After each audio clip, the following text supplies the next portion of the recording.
short time ago, the United States military began major combat operations in Iran. In the world of geopolitics, there is a famous saying, those who do not learn from history are doomed to repeat it. For the United States, the world's leading superpower, this phrase has become a frequent point of debate among historians and political scientists. From the jungles of Vietnam in the 1960s to the mountains of Afghanistan and the deserts of Iraq in the 2000s, many observers have noticed a pattern. Despite having the most advanced intelligence agencies and the largest network of think tanks on the planet, the US often finds itself stuck in long, costly conflicts that end with very similar results. We are seeing this play out again today in the escalating standoff with Iran. Whether through economic maximum pressure campaigns or regional military positioning, the strategies being used often mirror the same approaches that failed to produce stability in the past. It raises a fundamental question. Why does a nation with so much information struggle to apply the lessons of history to modern-day crises like Iran? Today, we're going to look at the structural, political, and economic reasons behind what some call America's historical amnesia. Before we dive into the analysis, if you enjoy our deep dives into global affairs and want to understand the why behind the headlines, please make sure to like this video and subscribe to the channel. It really helps us keep producing these explainers. To understand why US foreign policy often repeats itself, we first have to look at how the country views its own story. In the US, history is often taught as a sacred rise to power, a continuous success story where the nation is always on the right side of history. In political science, this is related to a concept called American Exceptionalism. This is the belief that the United States is inherently different from and perhaps superior to other nations because of its specific values like liberty and democracy. While this creates a strong national identity, it can also act as a blindfold. When the US makes a major foreign policy mistake, it isn't always seen as a systemic failure to be studied. Instead, it is often dismissed as a brief exception or a one-time error in a grander moral mission. If you believe you are always the good guy in the story, it becomes very difficult to admit that your core strategy might be flawed. Another reason the US often ignores history is a phenomenon we can call techno-optimism. In every new conflict, there is a prevailing belief among decision makers that this time is different because of new technology. The logic goes like this. Even if the US struggled in past wars, they now have better drones, more precise missiles, and more advanced big data analytics. They believe that superior technology can override the complex social and cultural realities of the countries they enter.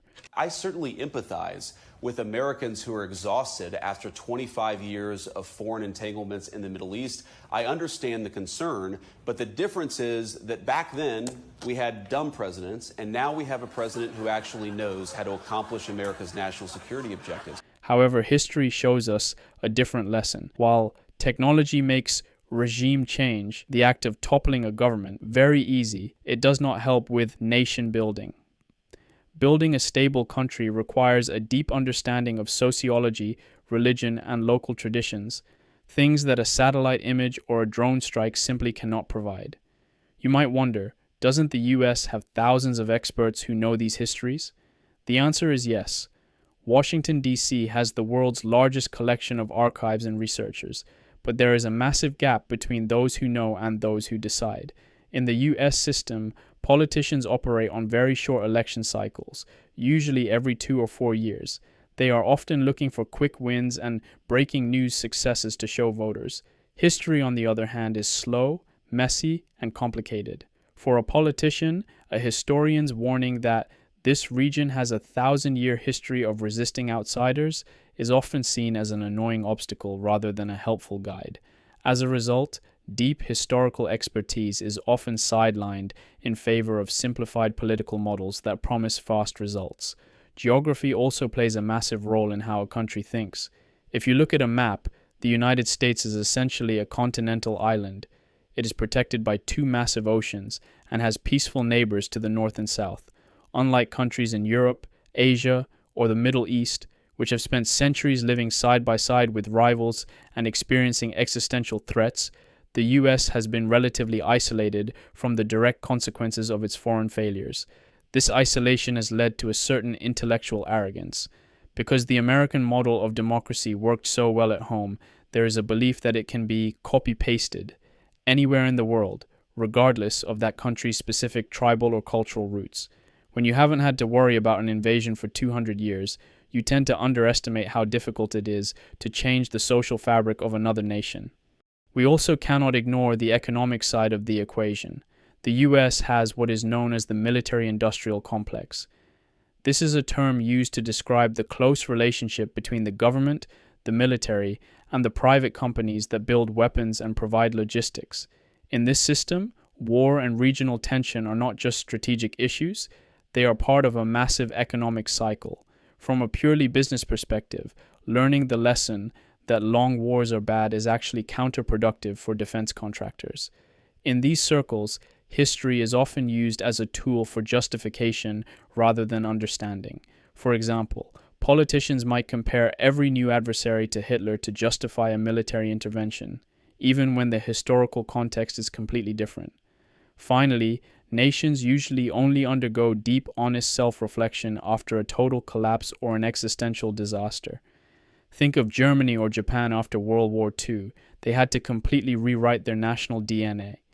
Because the US is so wealthy and powerful, it has the cushion to absorb major defeats without changing its fundamental outlook. Vietnam was a trauma, but it didn't collapse the US economy or its government. Afghanistan was the longest war in its history, but for most Americans, life continued as normal.